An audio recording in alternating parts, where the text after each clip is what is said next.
26, versículos 36 en adelante.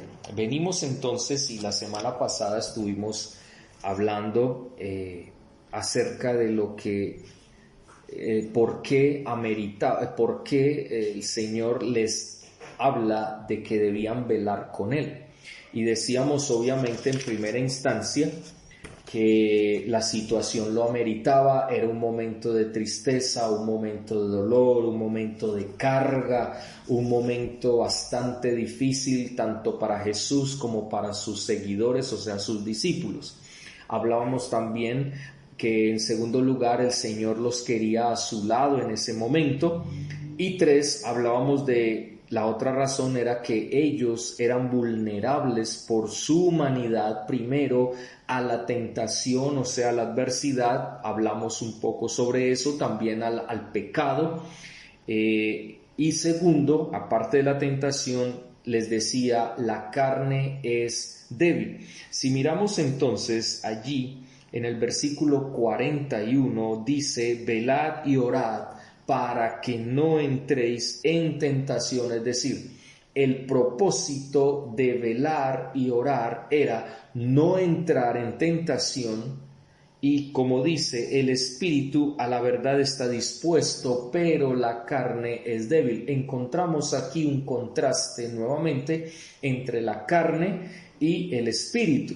Y la carne, decíamos, cuando hablábamos de que la carne es débil, decíamos la semana pasada, que está hablando aquí sobre esa naturaleza humana que termina siendo instrumento para el pecado.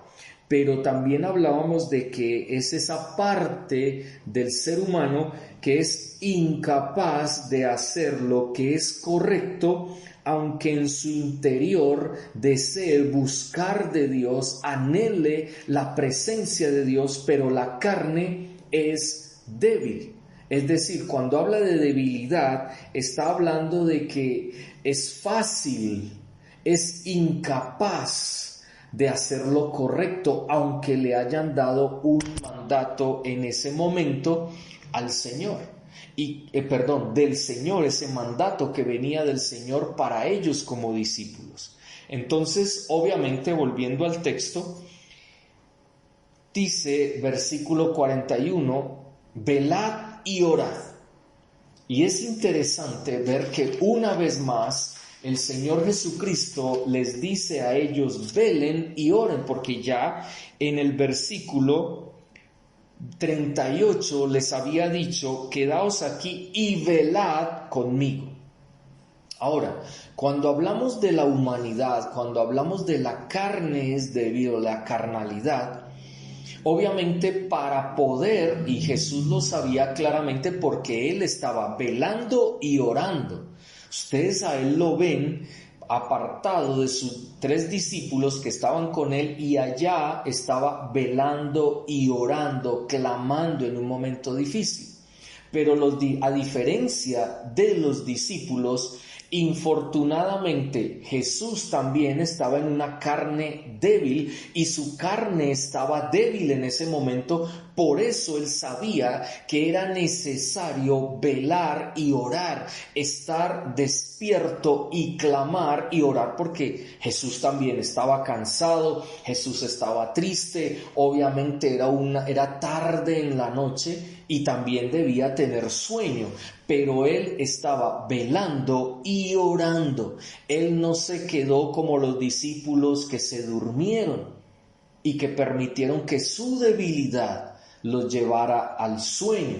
Y vemos claramente que cuando hablamos del hombre carnal, o cuando hablamos de esto de carnal, que la carne es débil, estamos hablando de aquel hombre que en su naturaleza termina cayendo en pecado y obviamente es actuando independiente de Dios. Y vemos aquí algo interesante cuando Él dice, quedaos aquí y velad conmigo. O sea, les estaba queriendo estar con ellos, pero cuando ellos se duermen prácticamente están actuando de una manera independiente de su maestro, de Jesús, de su Señor.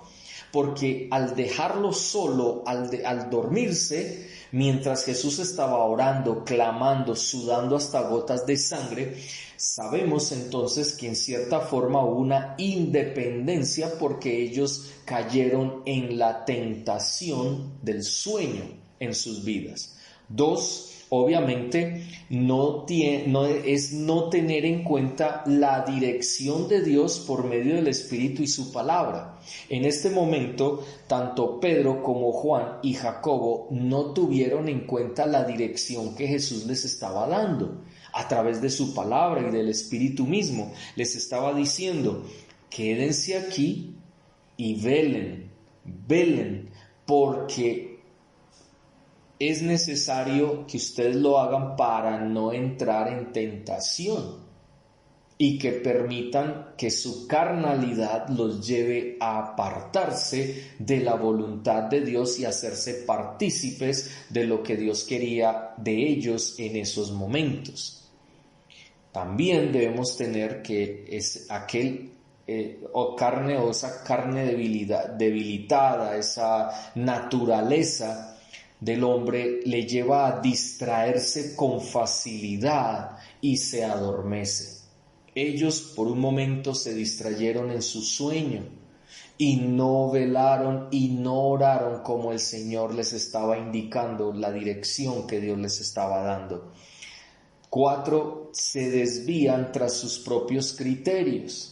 Es decir, en ese momento no creyeron, o no sé qué podríamos decir en este caso, aunque el texto no dice nada, pero podríamos decir en este caso, hasta donde la palabra de Dios nos muestra, es que ellos se desviaron de la dirección de Dios porque Dios les dijo: velen y oren, es decir, acompáñenme en este momento mientras yo también lo hago, y yo sé que mi carne es débil como la carne de ustedes también es débil, pero velen y oren para que puedan detener y puedan sostenerse en medio de esa debilidad de su naturaleza humana. Pero ellos no siguieron la dirección de Jesús, sino que se desviaron. Y al desviarse, obviamente, se desviaron tras su propio sueño, su propio cansancio.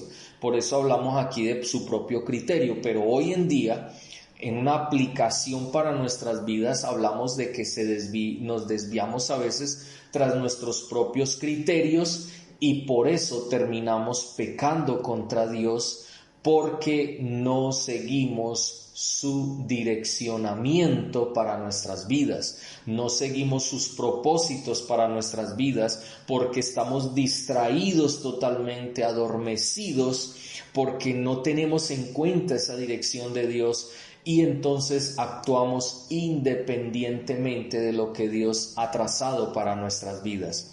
Y en quinto lugar, también habla de que un hombre en este tipo de naturaleza débil está más preocupado por otras cosas, es decir, por las añadiduras, que por la vida de Dios. Y por esa razón, recordemos una vez más, allí mismo en Mateo capítulo 6, versículo 33. Recordemos que él comienza hablando desde el versículo 25, de que no se afanen, diciendo: no se afanen por la vida, es decir, lo que han de comer, lo que han de beber, etcétera, cómo se van a vestir. Y entonces dice en el versículo 33, mas buscad primeramente el reino de Dios y su justicia, es decir, el gobierno del Señor sobre nuestras vidas, que Él sea nuestro todo, que dependamos totalmente de Él, y que actuemos de manera justa, siendo justificados primeramente por la obra de Cristo,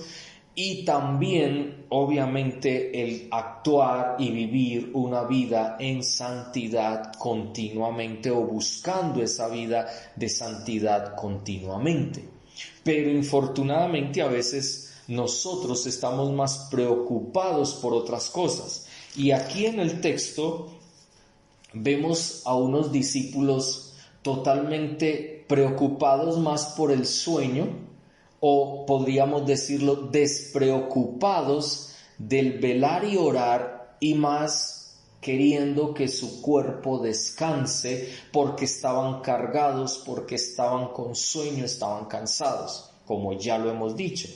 Pero también debemos decir que Jesús logró vencer su debilidad en la carne porque Él sí estuvo velando y orando aún en medio de los ataques que recibió estando en oración delante del Padre. Y eso es interesante tenerlo nosotros presente, porque obviamente al nosotros tener presente esa realidad, habla de que infortunadamente como esos discípulos que en vez de estar en la presencia de Dios, estar velando y estar orando, prefirieron o más bien se durmieron, no como una preferencia, tal vez querían acompañar a Jesús. Es posible, es lo más posible que ellos quisieran acompañar a Jesús, pero como la carne es débil, ellos cedieron ante la tentación del sueño.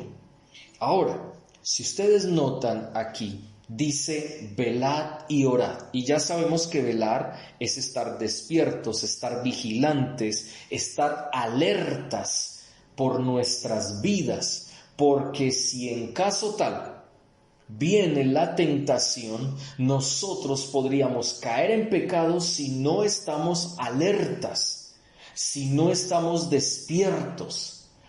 Porque así fácilmente, por nuestra debilidad, nosotros podemos caer en pecado. Jesús no cayó en pecado porque Él veló y oró en el momento más crucial de su vida.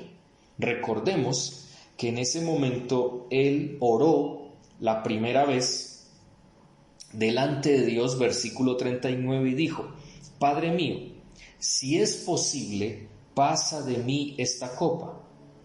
Hasta ahí uno diría, uy, el Señor tuvo tentación.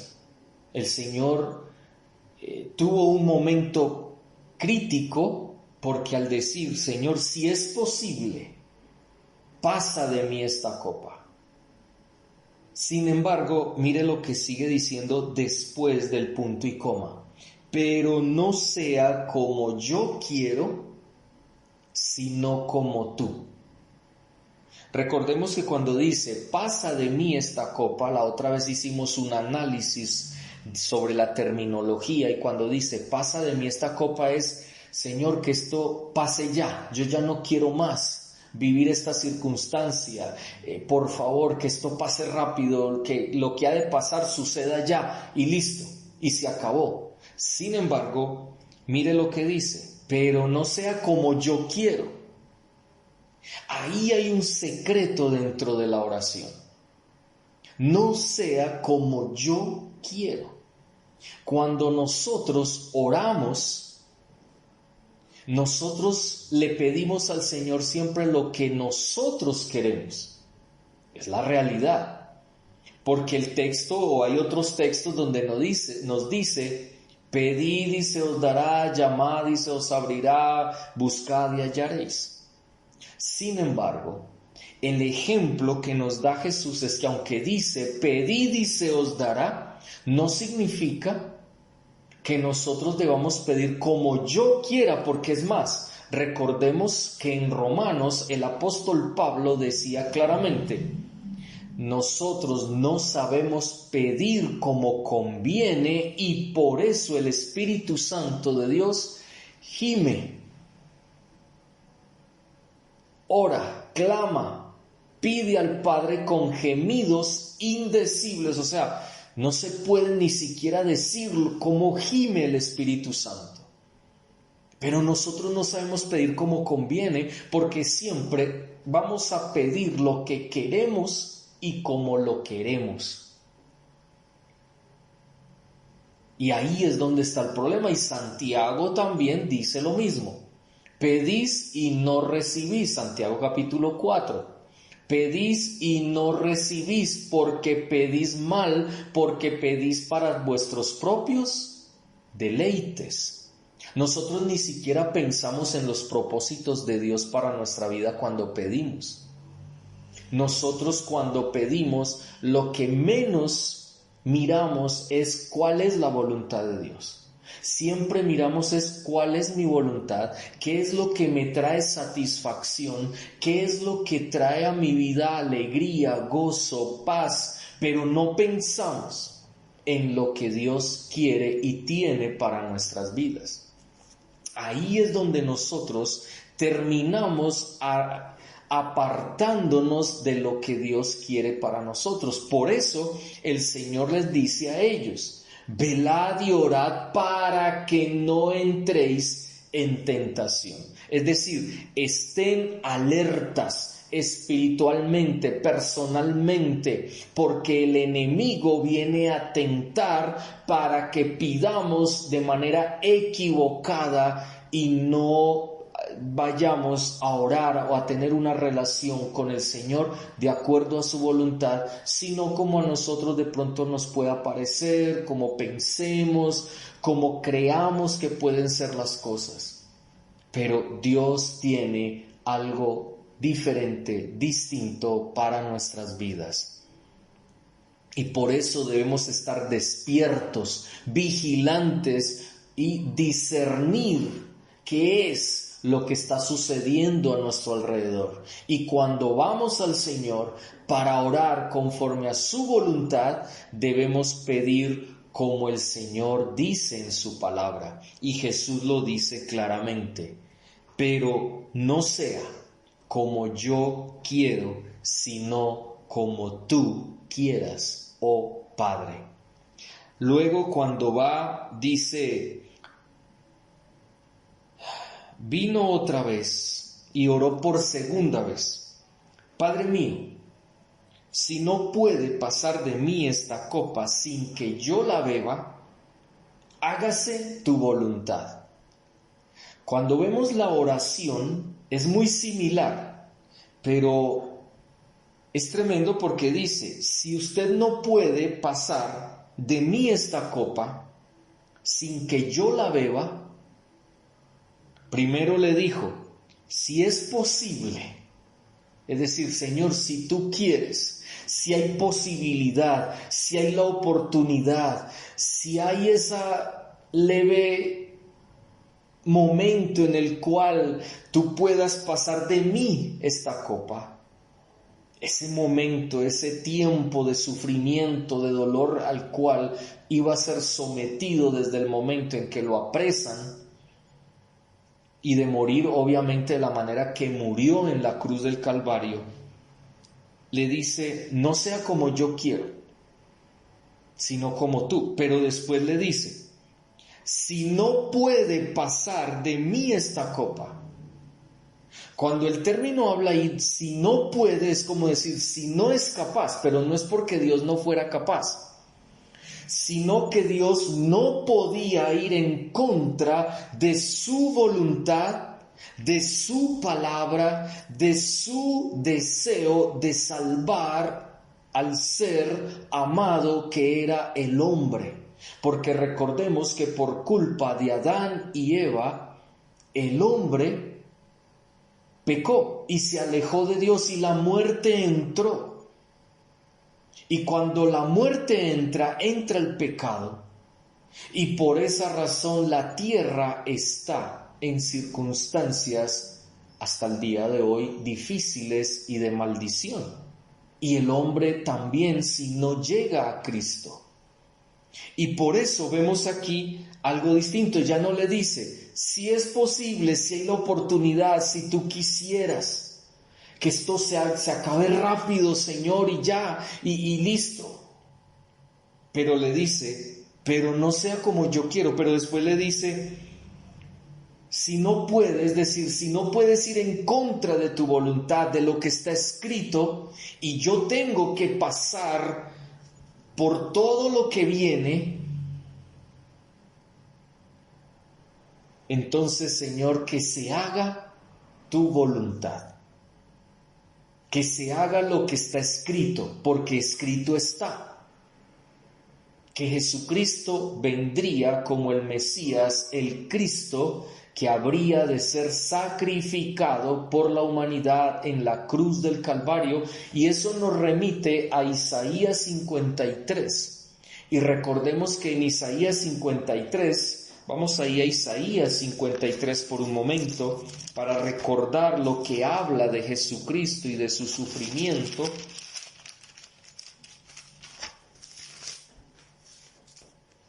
Dice, miremos desde el versículo 3, despreciado y desechado entre los hombres, varón de dolores, experimentado en quebranto, y como que escondimos de él el rostro.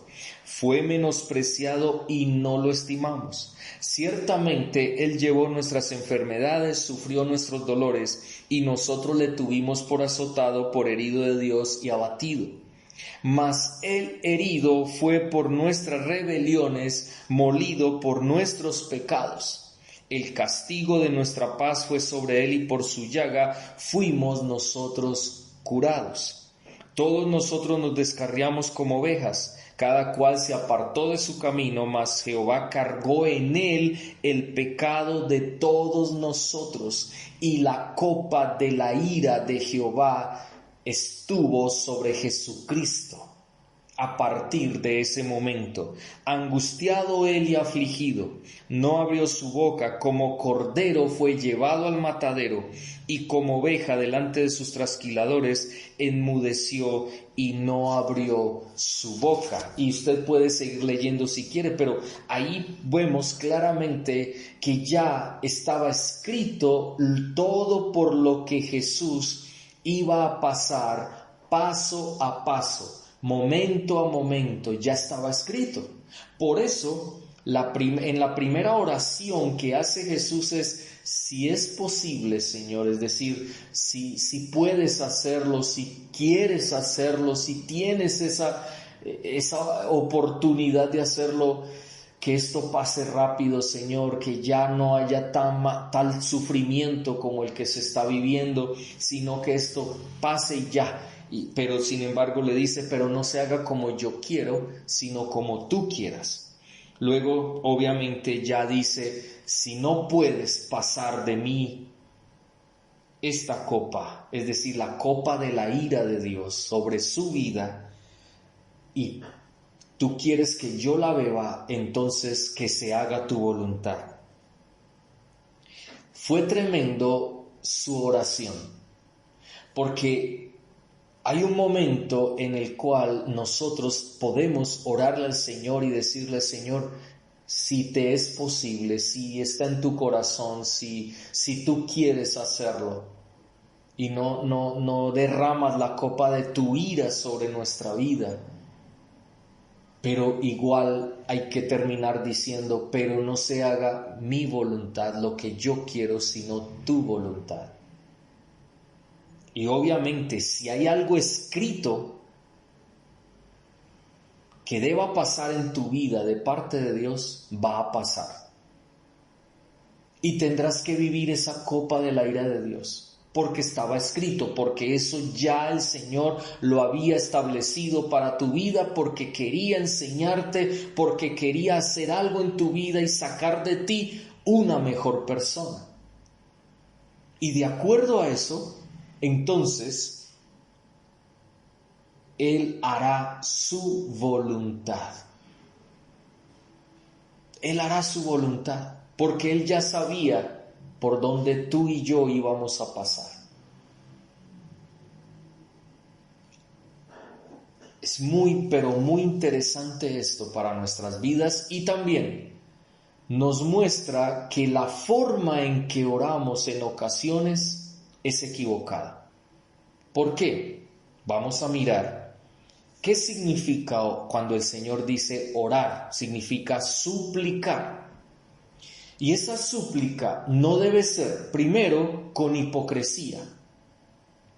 Porque obviamente a veces cuando oramos o cuando las personas oran al Señor, oran con hipocresía. Y bien lo dijo Jesús en Mateo capítulo 6. Vamos allí a Mateo capítulo 6. Cuando habla Jesús y la oración, Mateo capítulo 6, versículos 5 al 15. Mira lo que dice. Y cuando ores, no seas como los hipócritas. de entrada, ya el Señor está diciendo, hay personas que cuando oran, creen que están haciendo bien, pero mentiras, son unos hipócritas. Y es muy dura esta palabra, dice, porque ellos aman el orar en pie. Es una de las primeras cosas. Aman orar en pie. 2. Y en las esquinas de las calles. ¿Para qué? Para que los vean. Hay personas que oran y uno las ve orando y es para que los vean. Pero su corazón está lejos de Dios. Su corazón no está con la voluntad de Dios para sus vidas, ni para cumplir el propósito de Dios en sus vidas. Entonces debemos huir de la hipocresía, porque a veces oramos y oramos y oramos y oramos, pero a veces lo hacemos hipócritamente porque estamos más pensando en nosotros que pensando en la voluntad de Dios y el propósito de Dios para nuestras vidas. Y a veces queremos que la gente nos vea orar para que digan, uy, este sí ora, esta persona como ora. No. Es muy clara la palabra de Dios cuando más adelante nos dice cómo debemos orar. Mire lo que dice. De cierto os digo que ya tienen su recompensa. Mas tú, cuando ores, aquí empezamos ya a entrar en el siguiente punto donde vamos a mirar lo que es el Padre Nuestro. Y desde ahí vamos a mirar todo lo que esto significa. Mire lo que dice, cuando tú ores, ¿dónde debes entrar? En tu aposento, en tu cuarto o en un lugar que sea silencioso, un lugar que solo tú sepas, o si alguien más sabe, pues no importa, pero sea un lugar donde tú entres y que nadie se dé cuenta, porque dice, y cerrada la puerta, ora a tu Padre que está en secreto, y tu Padre que ve en lo secreto, te recompensará en público. Interesante, ora a tu Padre que está en secreto. El secreto, la intimidad. Y recordemos ese salmo que dice que la intimidad de Dios es con quienes le temen, no con todo el mundo. Aquí hay un fariseo, un judío, que estaban aparentemente orando, pero ellos estaban mostrando que eran personas que oraban. Pero el Señor dice que Él está en la intimidad de aquellos que le temen, porque obviamente no todo el mundo cuando ora va a ser escuchado por Dios si no teme a Dios. Y recordemos que temor es obediencia a la palabra de Dios, el respeto que debemos tener por el Señor y el sacrificio que debemos hacer de nuestra propia vida en rendición y entrega a la voluntad de Dios para nuestras vidas. Y luego dice, y orando no uséis vanas repeticiones como los gentiles.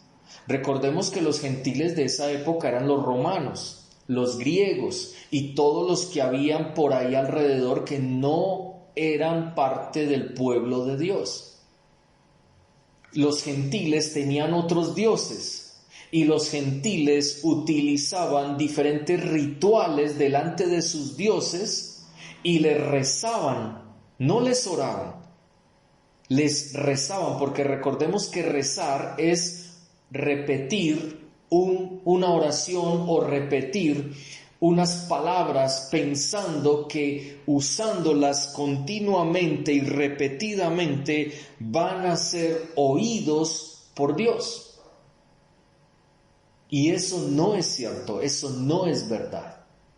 La palabra de Dios, y aquí está muy claro, cuando ores no usen vanas repeticiones. Por eso a uno le parece a veces un poco absurdo, un poco contradictorio que una persona coja el Padre Nuestro y la repite y lo repite y lo repite y lo repite y lo repite y lo repite, como si Dios lo fuera a oír porque repite el Padre Nuestro, cuando antes, versículos anteriores, Él le dice: no uses vanas repeticiones, porque no vas a ser escuchado por Dios, no vas a ser oído. Entonces, esto habla de hipocresía, porque la hipocresía es mostrar algo que yo no tengo, yo no soy.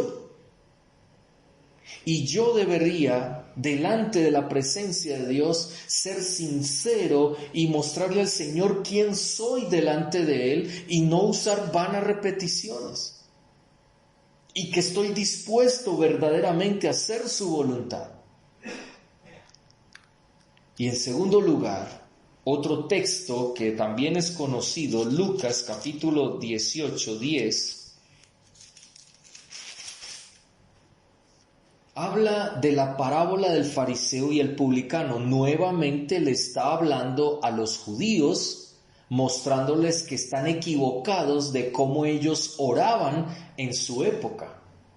Y lo que dice es lo siguiente: a unos que confiaban en sí mismos como justos, o sea, se justificaban a sí mismos, menospreciaban a los otros, les dirigió esta parábola. 2 hombres subieron al templo a orar, uno era fariseo, el otro publicano. El fariseo, puesto en pie, oraba consigo mismo de esta manera: Dios, te doy gracias porque no soy como los otros hombres, ladrones, injustos, adúlteros, ni aun como este publicano. Ayuno 2 veces a la semana, doy diezmos de todo lo que gano. Cuando uno ve este tipo de oración, estamos ya hablando no solamente de hipocresía, sino también de orgullo. El orgullo, ¿a qué lleva? A confiar en sí mismo, no poner la confianza en Dios. ¿A qué lleva esta oración? Al orgullo. ¿Por qué? Porque ellos estaban contemplando a sí mismos y estaban admirándose a sí mismos. Por eso él dice: yo ayuno 2 veces a la semana, eso es admiración por sí mismo. Doy diezmos de todo lo que gano, eso es admiración por sí mismo. No como esos publicanos, no como esos gentiles que son pecadores, que son ladrones. En cambio yo no soy ladrón, en cambio yo, Señor, yo amo a todo el mundo, y yo no soy adúltero, yo no soy injusto. Y mentiras, que todo eso que estaba diciendo, que no era eso, era esa persona. Primero estaba siendo adúltero en relación con Dios, porque él se estaba poniendo a sí mismo como el que se justificaba delante de Dios y estaba adorando a otros dioses. Eso es adulterio. Estaba robándole a Dios porque le estaba robando la gloria a Dios, entonces sí era un ladrón. Y obviamente estaba siendo injusto porque se estaba justificando a sí mismo, cuando el único que tiene el poder, la autoridad para justificarnos a nosotros es el Señor a través de la obra de Cristo en la cruz del Calvario. Entonces vemos hipocresía y vemos orgullo. 2 actitudes equivocadas frente a la oración. Ahora nos preguntamos, bueno, entonces, ¿cómo nosotros podemos saber que estamos orando bien? ¿Cuál debe ser la actitud que yo debo tener para orar? Precisamente allí es donde dentro de 8 días, con la ayuda del Señor, esperando que podamos estar nuevamente a través de este medio, vamos a tratar esa otra parte. Cuando habla de que suplicamos y cómo debemos suplicar y cuál debe ser nuestra actitud delante de Dios para clamar, para orar, para suplicar. Pensemos en todo lo que hemos visto en esta noche.